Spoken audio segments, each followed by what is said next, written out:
नमस्कार, मैं Vaibhav Mishra, medical and psychiatric social worker, mental health counsellor. दोस्तों, आप बहुत वर्षों से एंजाइटी का सामना कर रहे हैं, पर फिर भी एंजाइटी ठीक नहीं हो रही है। तो आज मैं आपको एक बहुत छोटा और बहुत प्रभावी आध्यात्मिक सूत्र देने वाला हूँ। और यह सूत्र है दोस्तों कि आप सब कुछ प्रभु के ऊपर छोड़ना चालू कर दें।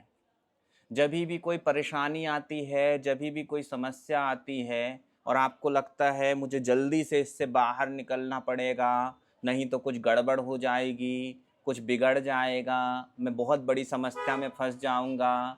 अपने आप को बोलें, जैसा प्रभु चाहेंगे वैसा होगा। जब आप ये बोलना चालू करोगे ना दोस्तों कि जैसा प्रभु चाहेंगे वैसा होगा, तो आपको यह धीमे धीमे करके पता चलने लग जाएगा कि सब कुछ आपके नियंत्रण में नहीं होता है। और जब आप ये बोलोगे कि जैसा प्रभु चाहेंगे वैसा होगा और इसको आप सच में महसूस करोगे, तो आप यह बात समझ पाओगे कि आपसे भी ऊपर कोई शक्ति बैठी हुई है जो कि सब कुछ नियंत्रित करती है। आप इस बात को समझ पाओगे कि सब कुछ मेरे नियंत्रण में नहीं है। इसलिए जब मैं कहता हूँ कि प्रभु इच्छा, प्रभु जैसा चाहेंगे वैसा होगा, तब मैं इस बात को बहुत अच्छे से समझ पाता हूँ कि मुझे किसी भी बात की चिंता करने की आवश्यकता नहीं है, मुझे घबराने की आवश्यकता नहीं है। अगर कोई समस्या आ रही है तो उसमें भी प्रभु की इच्छा और समस्या का समाधान हो रहा है तो उसमें भी प्रभु की इच्छा। जब आप इस विचार को अपने मन में बार बार दोहराते चले जाते हैं दोस्तों कि सब कुछ ईश्वर के अनुसार ही होता है, तो आप एक्चुअल में ईश्वर के शरणागत होना चालू हो जाते हैं। आप इस बात को समझना चालू कर देते हैं कि मुझे किसी बात की फिक्र नहीं करनी है। इसका मतलब यह बिल्कुल भी नहीं है कि आप अपना कर्म ना करें।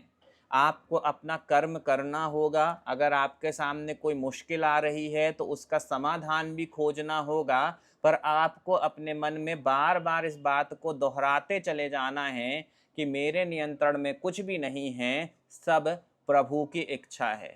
अब ऐसा भी नहीं कि आप बिल्कुल आध्यात्मिकता को प्रस्तुत करने लग जाएं दूसरों के सामने। कोई भी परेशानी हो रही है, कुछ भी हो रहा है तो आप बोलने लगे सब प्रभु की इच्छा, तो लोग आपको कहीं ना कहीं सोचने लग जाएंगे कि कुछ तो दिमागी तौर पे गड़बड़ चल रहा है। यह एक आध्यात्मिक अभ्यास है जिसे आपको अपने तक रखना है। जब भी एंजाइटी का स्तर बढ़ता है, जब भी बेचैनी का स्तर बढ़ता है और आपको लगता है कि सब कुछ जल्दी से ठीक होना चाहिए, आप अपने आप को बताएं कि ईश्वर की जब इच्छा होगी तब सब कुछ ठीक हो जाएगा। धीमे धीमे करके इस अभ्यास से दोस्तों आपके अंदर धैर्य आना चालू हो जाएगा।